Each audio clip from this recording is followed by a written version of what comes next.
So, hello to everybody and welcome to this Sustainalytics webinar on our new 10 for 2016 report entitled The Paris Agreement, Triumph of the Optimists.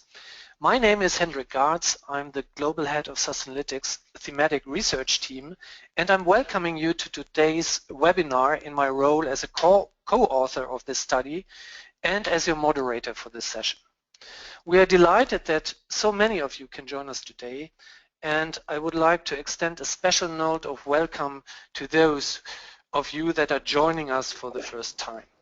For those of you who are unfamiliar with who we are and what we do, we are a responsible investment research firm providing detailed ratings and analysis on company environmental, social, and governance performance for institutional investors to integrate in their investment decision-making processes. One of the many things that Sustainalytics does is to produce top-down research, including sector reports, smaller and larger thematic notes, and periodical pieces, such as our 10-4 series. The reports we are publishing under this banner have in common that they take a look at 10 company stories for the year that we consider interesting from an ESG investment perspective. This year's report presents a diversity of approaches that may be taken by companies in response to the risks and opportunities posed by climate change, complemented by a top-down part that takes a look at the background against which companies have to make their choices in the aftermath of the Paris Agreement. I'm joined today by my colleague Doug Morrow, who is Associate Director of Thematic Research and is the main author of this report, and in a moment will present the key findings and takeaways of the report to you. Also on the panel, I welcome my colleague Yoshua Sakai, who works as an associate analyst in our food sector team and has contributed one of the top 10 company stories presented in the report. This presentation will take approximately 60 minutes and will be interrupted and concluded by Q&A sessions to allow us to finish the webinar by 5 p.m. Central European Time and 11 a.m. Eastern Standard Time. Before we begin, I would like to highlight some housekeeping issues for you. You are currently all muted and will remain so for the duration of the webinar in order to minimize any noise disturbances.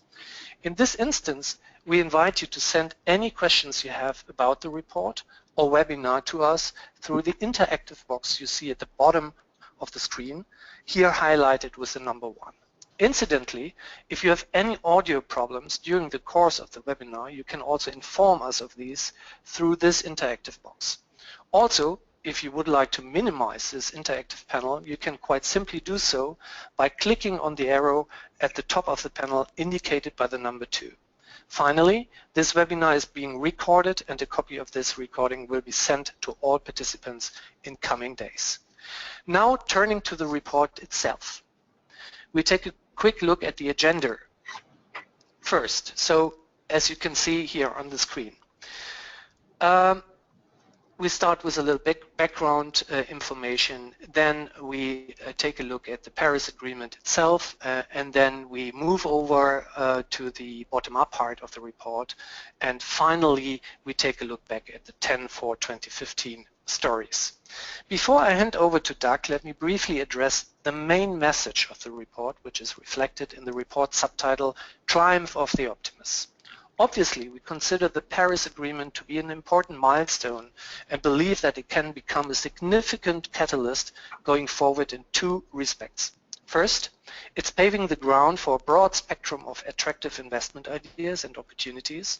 Second, it is triggering a broader movement of the investment community towards an expanded interpretation of stewardship and systemic responsibility.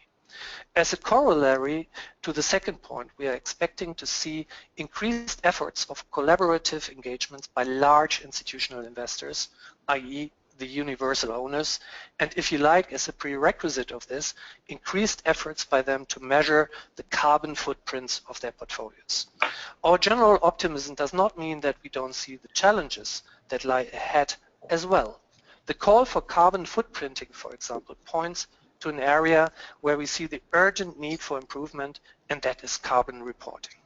Finally, In the report, we make no investment in discussing the fact that the Paris Agreement fails to establish a global carbon pricing mechanism, which had been the main objective of climate negotiations for many years, if not decades, and remains the dream of environmental economists, activists, and maybe even investors alike, but simply turned out to be the biggest obstacle on the way to an international agreement.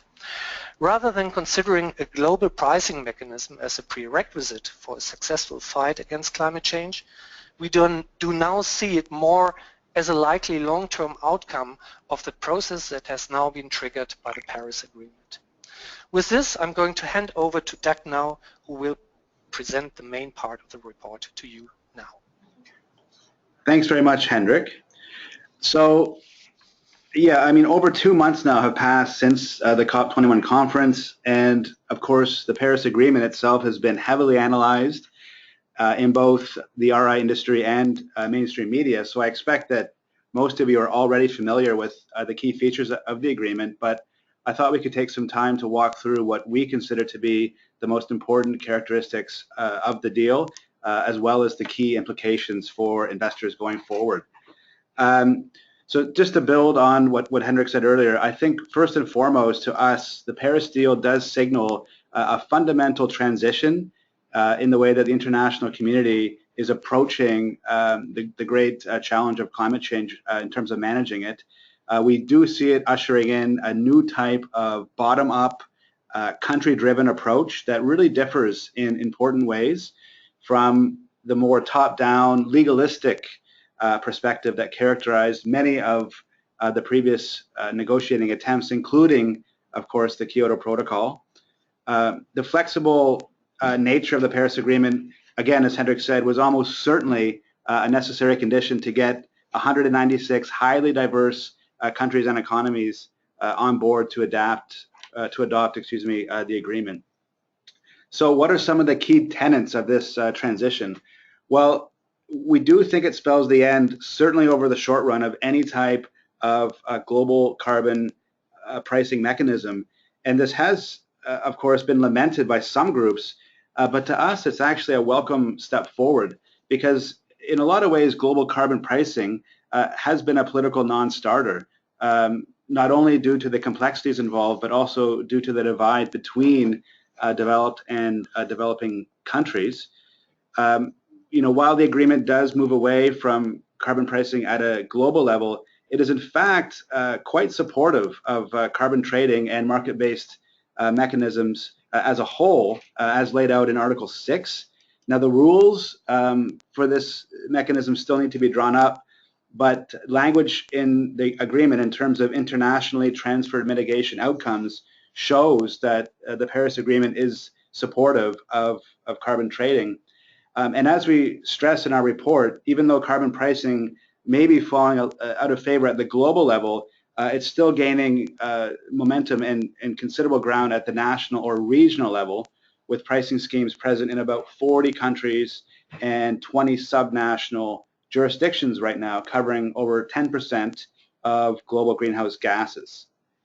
So another representative characteristic of the Paris deal in terms of this new bottom-up approach can also be seen in voluntary targets. So what this means is that there really is no legal mechanism to penalize countries under the auspices of the Paris Agreement that fail to meet their reduction targets. Now, many groups have, of course, critiqued the use of voluntary targets in the deal, but we think that a lot of the criticism is actually misplaced, partly because we think it's a little myopic to think about emission reduction targets from a narrow legal standpoint, and also because signatories are obliged to report on progress made against their targets every 5 years. This is beginning in 2023, and also to ratchet up the ambition of their target over time, again beginning at the 2023 meeting, although we do concede there's lots of room for interpretation in terms of what ambition, what that will actually mean in a practical sense. So a third important feature of the deal that we really like to call out is the fact that it calls for a technical expert review process, which we think will help improve the uniformity of emissions reporting by parties against established standards. This is all laid out in Article 13 of the deal. This is clearly a big win for investors because many countries' national emission inventories, especially in emerging markets, face significant data gaps.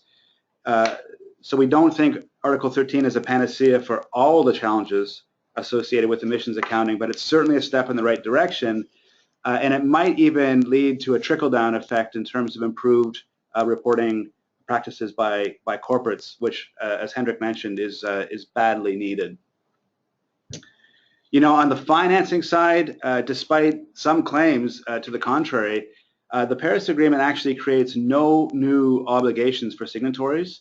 Parties had already committed at COP15 to mobilize $100 billion in annual climate finance.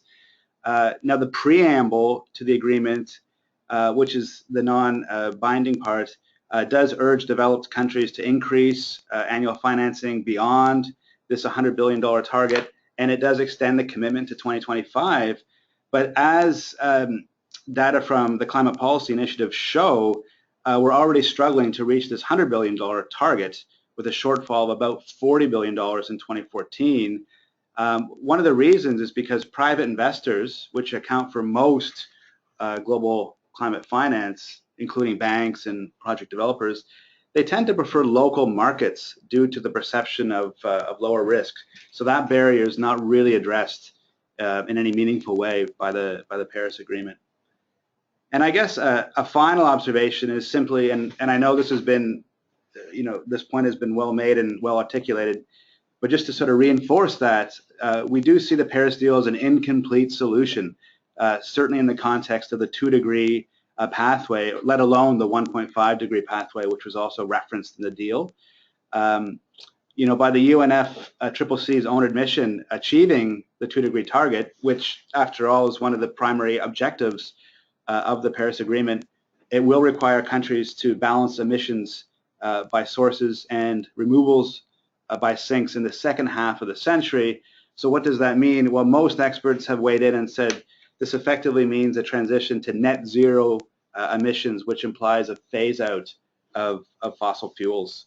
So as you can see in the graph there on the slide, this is using data from Climate Action Tracker. Complete implementation of the INDCs is forecasted to put us on a 2.7-degree pathway, which is about 16 gigatons of emissions above the 2-degree pathway in 2030.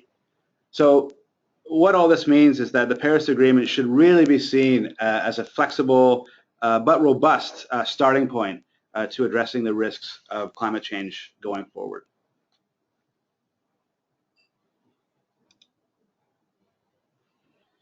So what does all this mean for investors? At a macro level, we think the agreement and the follow-up actions by parties will provide a positive long-term economic signal for low-carbon technologies.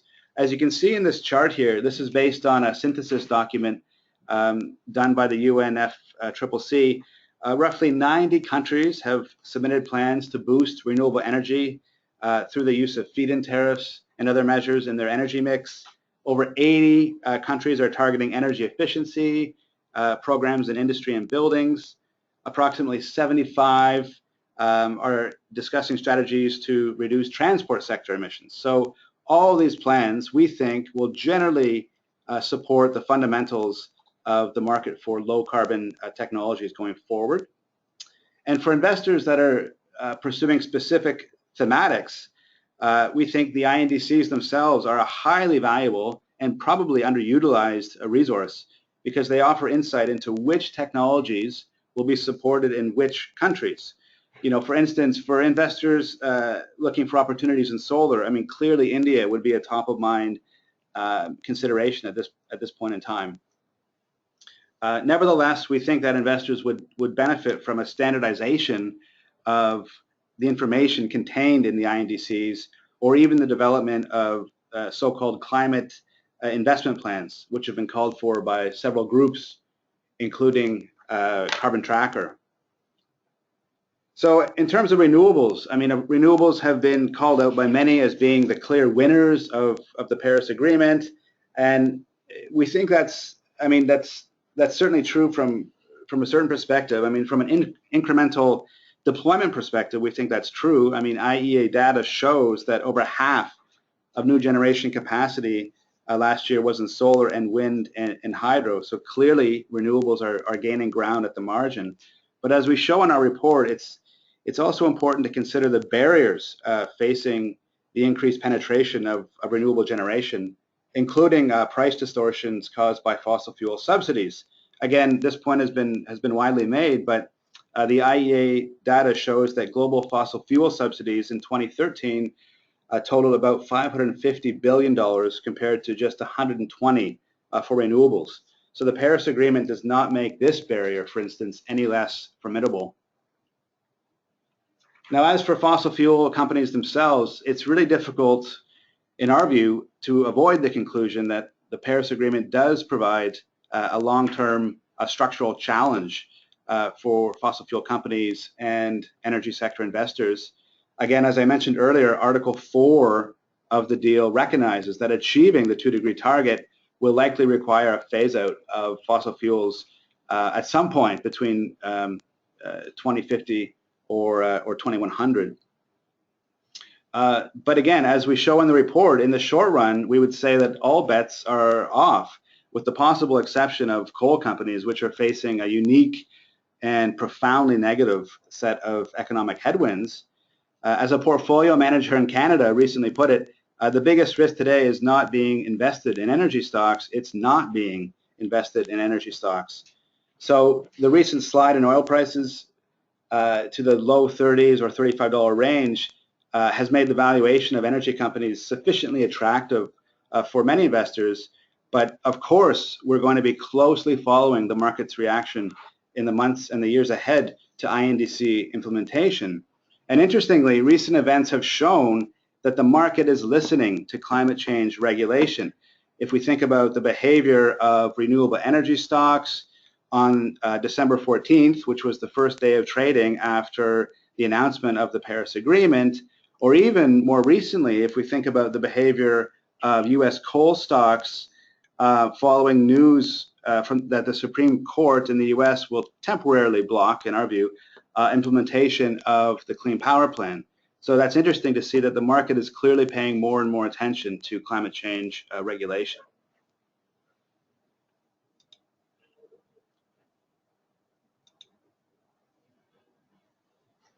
So a second basket of implications that we see flowing out of the Paris Agreement concerns efforts on the part of investors to, on the one hand, understand their exposure to climate change through measuring the carbon intensity of their investment portfolios, and also to gauge their exposure to stranded assets risk, especially with respect to coal. Again, this builds on what Hendrik said earlier.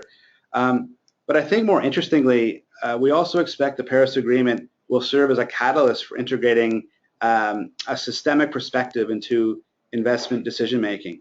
Now, I realize this is a really hot topic right now in the RI industry, and the Paris Agreement is not the only catalyst in this process.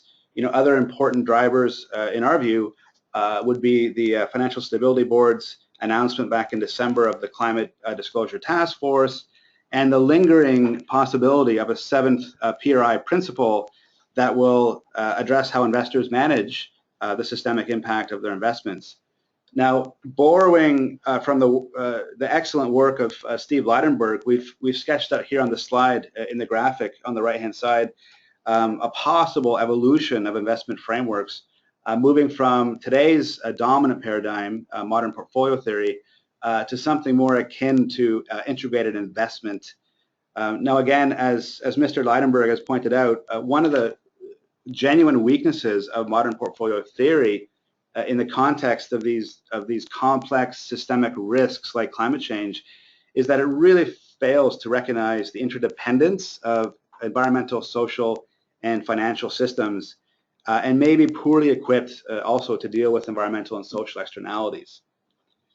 So we posit in our report that the continued integration of a more systemic perspective into investment decision making, it may raise the bar for what it actually means to be a universal owner, and it may also lead more and more investors to engage not only with companies on the climate change file, but also with UNFCCC parties themselves, so countries. Certainly more collaboration is expected than we've seen historically. So that is the end of the first part of my presentation using the top-down approach. Okay, Doug, sorry for interrupting. So I'm receiving quite a number of questions from the audience. So obviously there's a large interest in a question you have briefly touched on already, and that is related to the US Supreme Court's decision you mentioned. The question that I've received here and I've selected is, will that affect the US ability to achieve its targets, its commitments under the Paris Agreement? Thanks, Hendrik. Yeah, I mean, obviously this is big news. And the short answer is that in our view, we see this as simply, we think it will delay implementation of the Clean Power Plan in the US. And the key feature here, the important thing to understand is that the US's INDC relies to a very significant degree on implementation of the Clean Power Plan. So without implementation of the Clean Power Plan, it's doubtful that the U.S. would be able to meet its reduction target. So yeah, but the party line coming out of the U.S. is that this will not affect their commitment to achieving their target, but it does. You know, it certainly has shaken a little bit of some people's faith in the Paris deal. And it does sort of reinforce this idea that, you know, I think we maybe needed a little reminder that the programs and strategies put forward by countries in their INDCs, there's still a margin of uncertainty as to whether they will be completely implemented. So I think this shows that, yeah, the INDCs themselves are still subject to a margin of uncertainty.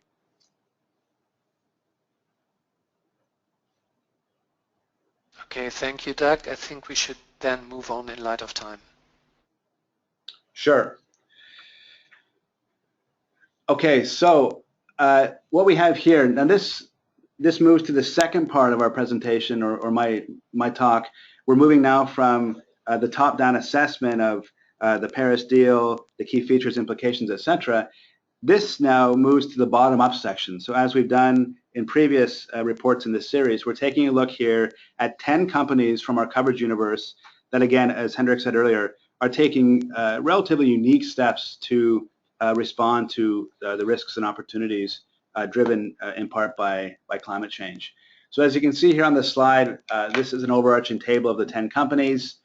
You can actually fit them into different buckets. So we certainly have two stories, Tesla and Beauregard, which I'll describe later, which is sort of a classic upside opportunity. We have at least 4 companies that fall into this category of large conglomerates or large companies making increasingly important side bets on climate change. Perhaps most interestingly, we decided to select 2 fossil fuel companies to illustrate the challenges, the genuine challenges that fossil fuel companies often face in terms of transitioning to a lower carbon economy. So this is our stories on Origin Energy in Australia and RWE in Germany. We have a piece on L'Oreal, the French cosmetics company, talking about the possible brand effects of climate leadership. And then as Josh will discuss in his piece on Kellogg, we're looking here at adaptation strategies in the supply chain and some pretty impressive mitigation measures as well. So again, in the interest of time, what I thought I could do is sort of skim the most interesting facets of these stories in 1 or 2 minutes, but I do encourage anyone, if you do have specific questions, please feel free to use the Q&A session at the end, or feel free to contact us afterwards. So our first story looks at Tesla, obviously a household name. We sort of frame the company as an EV pioneer, but with a much bigger long-term upside, in our view, in energy storage. The upcoming launch of the Model 3 could very well be a game changer for the company's EV business, but again, we really were most intrigued by the idea that the company's batteries can serve as an energy storage product for households, businesses, and utilities, including, for instance, the Power Pack, which was unveiled to considerable fanfare late last year. We know that Tesla's done some really interesting work around carbon, for example, with its cradle-to-grave measurements. One area, though, where we would like to see more improvement is in the management of environmental risks in Tesla's supply chain. So right now, about a quarter of auto companies including Tesla, don't disclose any type of a program to monitor the environmental performance of their suppliers. Now, we think this is less of an issue for Tesla in the short run, as the company currently sources one of its most important, if not its single most important commodity, lithium, from the US and Mexico, where regulatory environments are reasonably mature, well, obviously very mature in the case of the US, but it could be a much bigger concern if the company moves down the road to source lithium from more environmentally risky markets, such as Bolivia. So our second story, this is Borregaard. I hope my Norwegian is close to being accurate. This is a small, relatively small, it's about a 500 million market cap company based in Norway, and it's a manufacturer of bio-based chemicals. So these are chemical products like plastics, acids, commercial polymers, etc., that use sustainable feedstocks like wood or switchgrass instead of oil or gas. Bio-based chemicals account for about 4% of the chemical market in the EU and about 10% of the US market. But we really like the fundamentals of this market going forward. We think that demand will increase as emission regulations slowly tighten, because bio-based chemicals obviously offer substantial greenhouse gas reductions compared to petrochemicals. And then another driver, which is sometimes less referenced, is that bio-based chemical producers are simply not exposed to the increasing volatility of fossil fuel prices. So many people, of course, focus on the spot price, which is of course important, and in this low oil price environment, clearly that's a boon to conventional petrochemical producers. But from a management and planning perspective, it's the volatility in fossil fuel prices that proves to be a bigger headache. So that's another driver of the industry going forward. And the reason we like Borregaard to execute the opportunity is, first of all, because it's got a really ambitious R&D platform. It invests about 5% of its revenues in R&D compared to 1% for the industry as a whole, the average. And it's also got a really good recognition of the risks, the carbon risks surrounding wood, which is its primary feedstock. And as you can see there, it requires most of its suppliers to supply wood in accordance with the PEFC standard. So we like that. So LG Chem, this is a company, again, most of you are probably familiar with. It's based in South Korea. It's the world's third largest manufacturer of lithium-ion batteries. It's got about a 12% share of the market.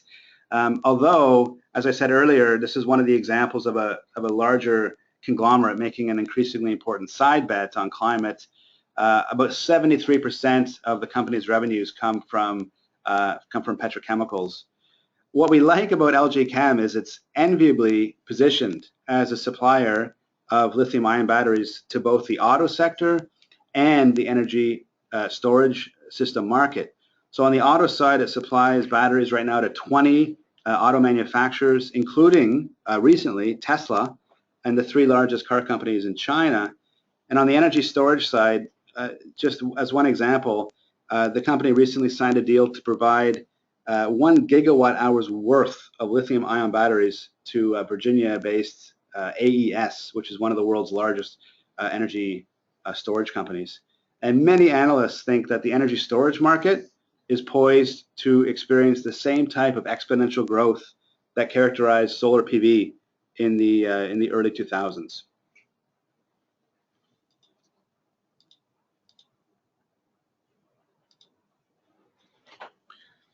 So L'Oreal, yeah, so this company, may not be a household name in climate change conversations, but the company is actually taking some remarkable steps to reduce its exposure to the physical risks of climate change and also capitalize on possible revenue and brand effects. So the nature of L'Oreal's exposure is that about 34% of the company's raw material is plant-based, which are obviously susceptible to the increasingly extreme weather that we're facing. So in a bid to mitigate this exposure, the company is promoting climate resiliency and low carbon farming, soil and forestry management practices throughout its supply chain. And internally, the company has slashed its own emissions through efficiency projects and on-site renewables. So absolute emissions at L'Oreal are down nearly 50% over the last decade, an achievement that we think is often overlooked in the relatively low impact cosmetics industry, but nonetheless speaks to a highly sophisticated climate strategy. And on the upside, we were really intrigued by the prospect that millennials may be willing to pay more for sustainable beauty products in the future. And L'Oreal has captured this market because it's pledged to source 100% of its raw materials from sustainable sources.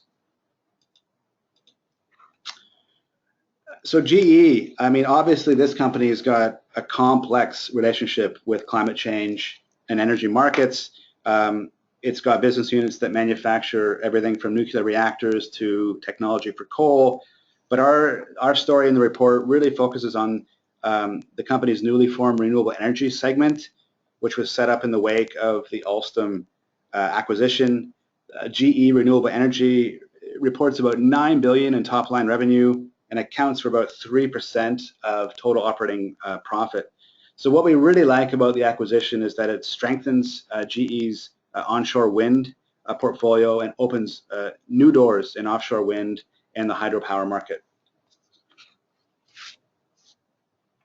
So Allianz, again, this would be a household name to many on the call in the context of climate change, given the company's announcement back in November that it will phase out, as many other investors are doing, phase out its coal investments on its own account while simultaneously boosting investment in renewables. Not unlike most investors that are exploring divestment strategies, Allianz is using a revenue test. They've set it at 30%. So companies that derive more than 30% of the revenue from coal will no longer be eligible for an investment. Clearly this is a reflection primarily of the negative economic headwinds facing coal. And then of course on the other side, we like that Allianz is really doubling down on renewables. It's already one of the world's largest private investors in renewables with about a $2.5 billion euro portfolio. So our piece on Origin Energy, this is a company based in Australia. It's a diversified energy play. It explores, as I said earlier, the challenges facing fossil fuel companies in this lower carbon transition. Origin itself is actually one of the biggest emitters in Australia, and about half of its energy mix is in black coal. But what interested us in the piece is really how regulation, now specifically Australia's large-scale renewable energy target, and the changing price competitiveness of renewables are combining to drive what we would describe as a slow but steady repositioning in the company's energy strategy.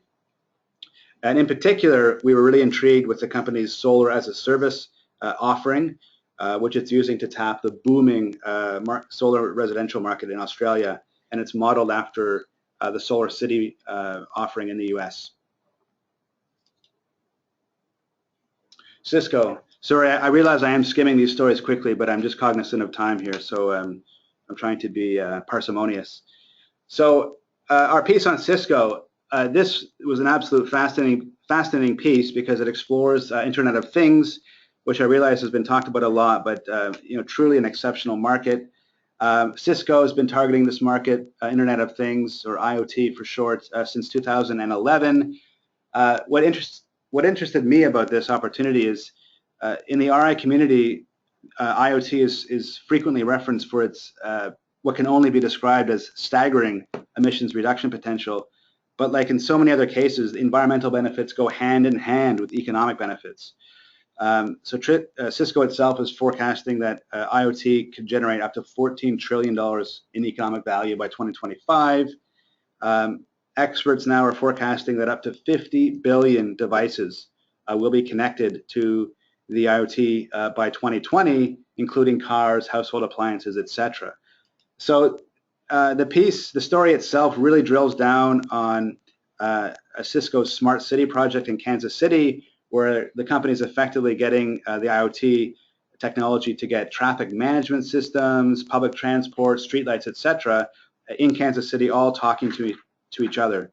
So what we like about that is it's a platform, obviously, to explore new opportunities in other municipal markets, and it's also being done under the Triple P model, the public-private partnership, which we think has a big application going forward.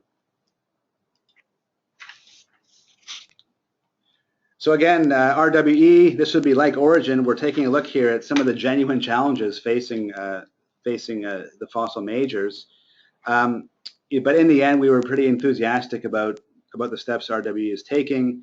Most people on the call are probably familiar, but again, for the sake of background, back in December, RWE announced that it would spin off its renewable generation assets as well as its grid and retail ops into a separate company.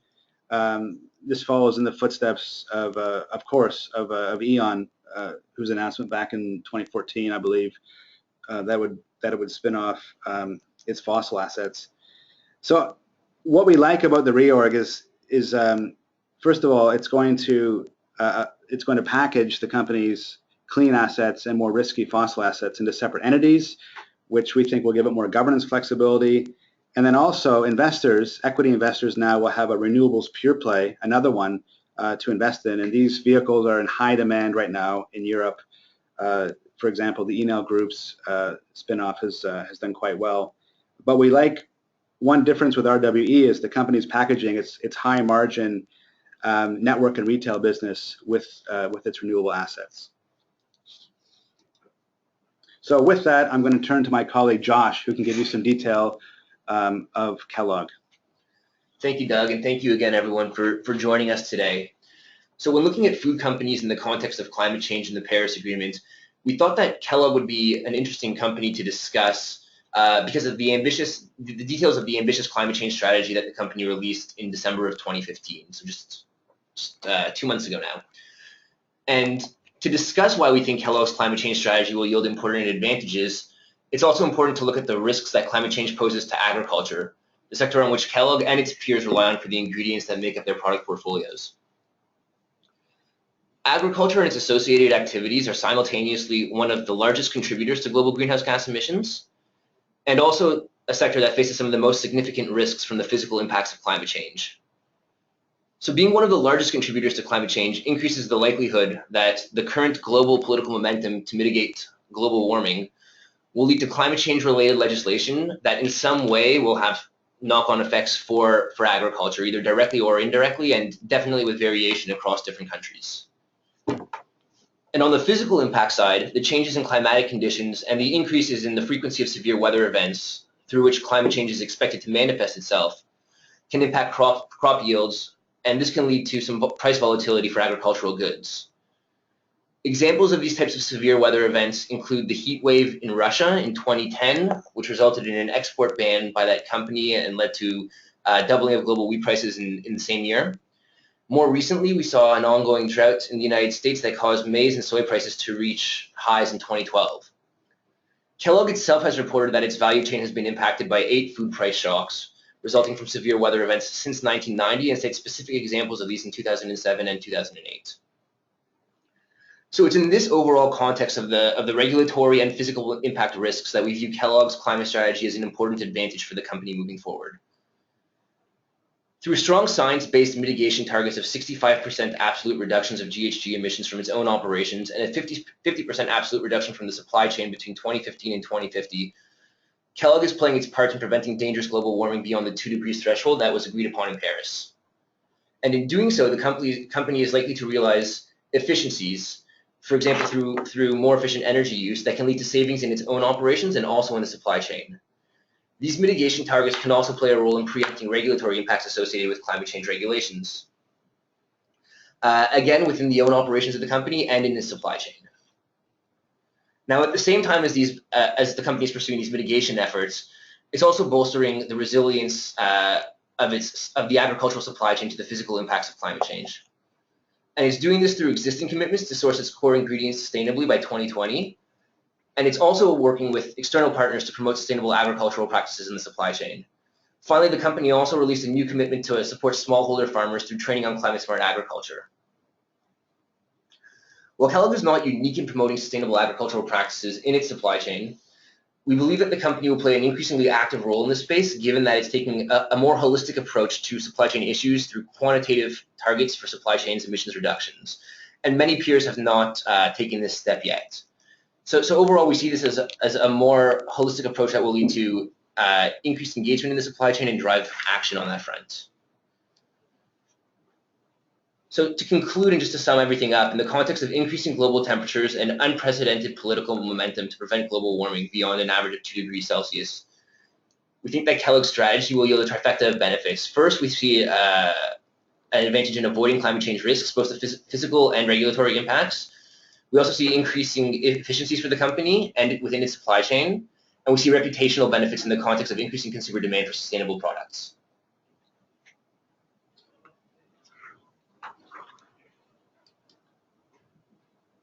Excellent. Thank you, Josh. Thank you very much for that detail on Kellogg. So I realize we're getting close to the end, but and I realize this changes gears a little bit, but we thought we would conclude the presentation by taking a look back at our selections from 10 for 2015. Now, of course, this can be a humbling experience, but we did think it would be instructive to just go back and take a look to see if these stories or our expectations are playing out in line with what we thought back in January. So our yardstick for doing this, admittedly, it's a bit more of an art than science, but essentially we looked at the company's performance on the ESG issues that we talked about back in January of last year, as well as the company's financial performance over the last 12 months, and also if any controversies may have emerged during the year. So I think why this is important is it does create a platform to investigate how ESG issues can impact corporate financial performance. So we certainly don't expect you to try and read this text. I put it in just so you can see what it looks like in the report. In the end, we had 3 stories that we characterized as green. So these would be cases where the company and the story is playing out in line with our expectations back in January. A good example is Lawnman. You know, we said that if the company gets indicted in the Americana Commission, it could face everything from, you know, obviously reputational difficulties and even short-term share price pressures. And as it turned out, the company did face a lot of negative publicity and financial consequences coming out of the Americana Commission. And the company's stock price obviously took a major hit in 2015. The major driver, of course, was the collapse in platinum.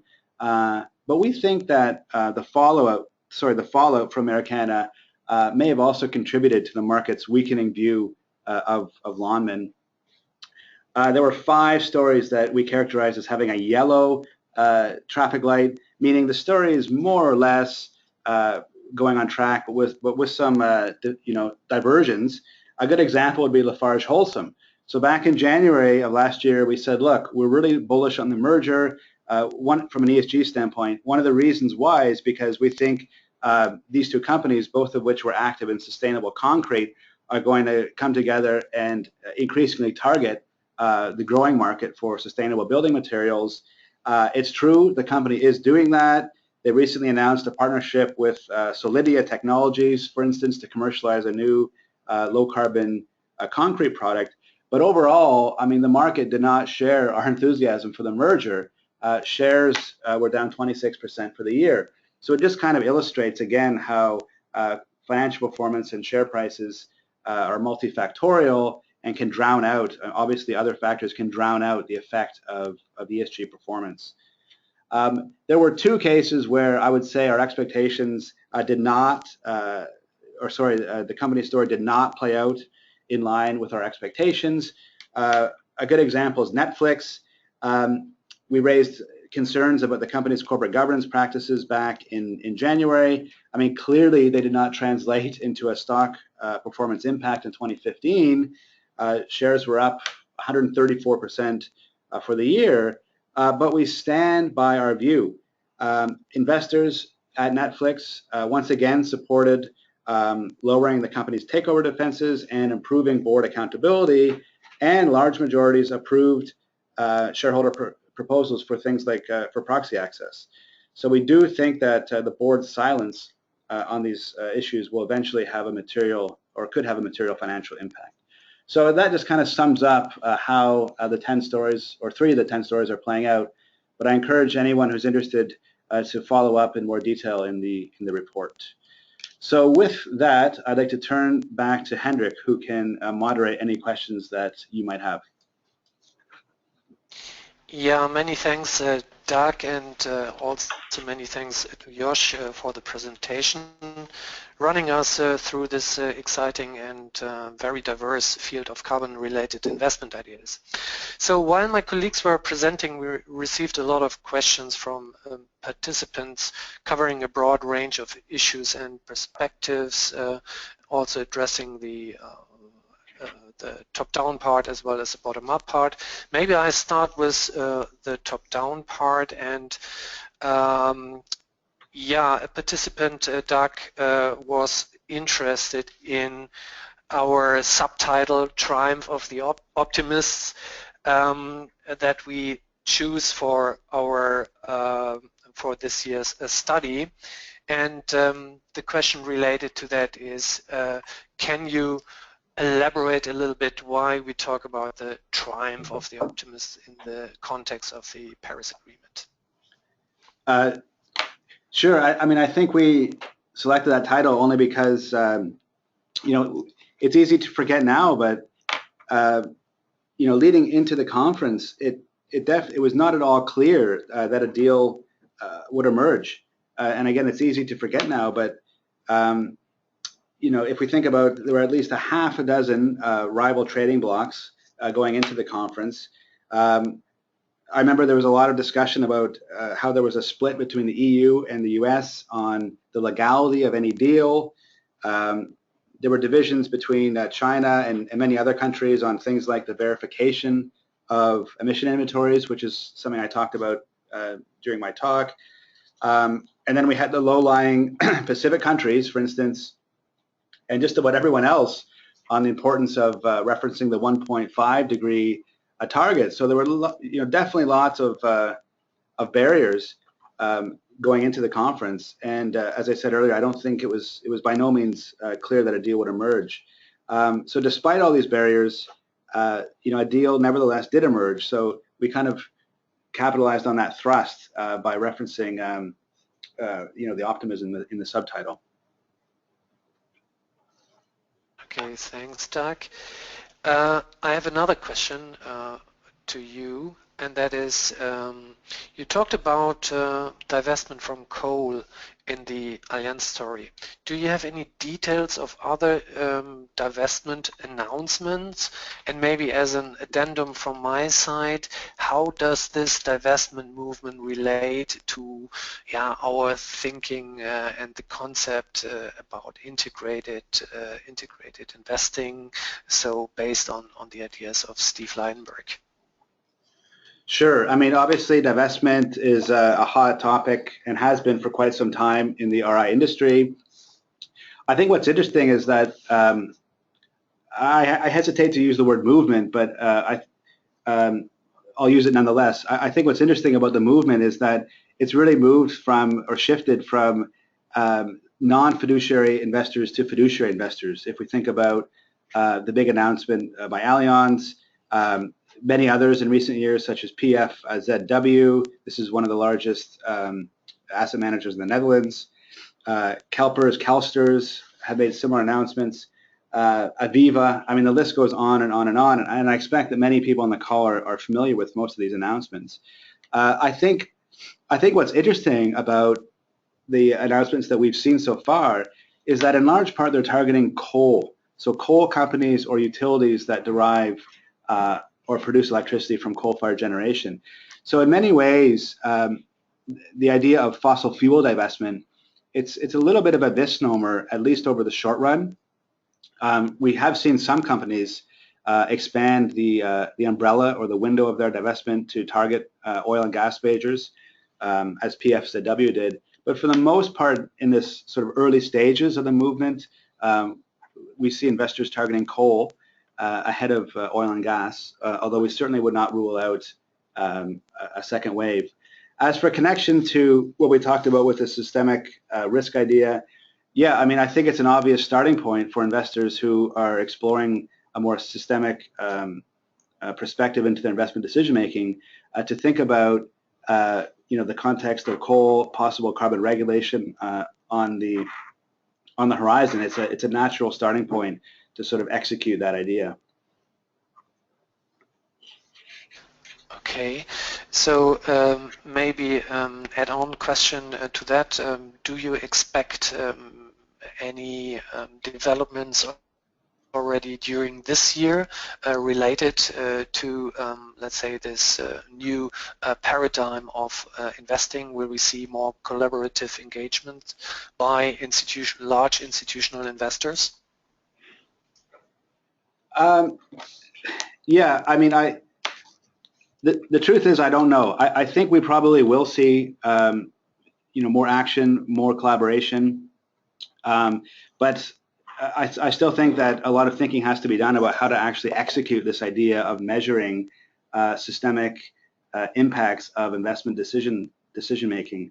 I think what has to happen is it has to move from a more theoretical discussion into more more practical discussions. So certainly we're keeping our eye out for that. Okay, so moving on to Josh. So I received a couple of questions regarding the Kellogg story. So Kellogg's, one of these questions is the following. So Kellogg's climate initiatives seem completely sensible. Is Kellogg unique among food product companies, or is it the sector as a whole taking steps to minimize exposure to climate change risks along the value chain? Sure. So one of the things that I mentioned in my brief presentation was that Kellogg is not necessarily unique in its initiatives to increase the resilience of the agricultural supply chain with regards to climate change. But where the company is taking more of a unique approach is by setting quantitative absolute emissions reductions targets for its supply chain. This is not something that we're seeing many of its industry peers doing, and we think by taking this step, the company will have an additional layer of engagement and involvement with suppliers on climate change that will drive enhanced action on the adaptation side as well. Okay, thank you, Josh. So in light of time, I think we have space for one more question. And back to you, Doug. You touched on some of these stories in the bottom-up section, but apart from solar and wind, can you identify any technologies that are broadly expected to benefit as countries implement their INDCs? Sure. I mean, I think I focused obviously on renewables because it's attracted most of the attention of the market in the context of the agreement. Obviously, energy storage, as I said in in a few of the stories, is an extremely attractive market. And again, analysts are expecting it to grow with the same sort of vigor that solar PV did in the early 2000s. Again, you know, on the industry side, I mean, energy efficiency technologies, you know, big data, waste management processes, I think are all poised to, you know, to generally benefit from the agreement. On the transport side, you know, as we talked about with Tesla, electric vehicles, increasingly efficient engines, and potentially biofuels. These are all examples that come to mind, and then maybe also in the building sector. We touched a little bit on this, but in the Lafarge check-in, but sustainable building materials, I think, are poised to deliver gains. Insulating materials, smart metering, also. So basically, all of these technologies that deliver efficiency gains, I think, are poised to benefit. Okay, thank you. So time is running, and actually we have now reached the end of today's webinar. Obviously, we have not been able to answer all of your questions, so please feel encouraged to submit these directly to the authors of the report. So you will find the email addresses directly in the report. So please feel encouraged to do so. And finally, thanks again to all of you for joining us today. And we hope to welcome you soon again. And bye for now. Thank you.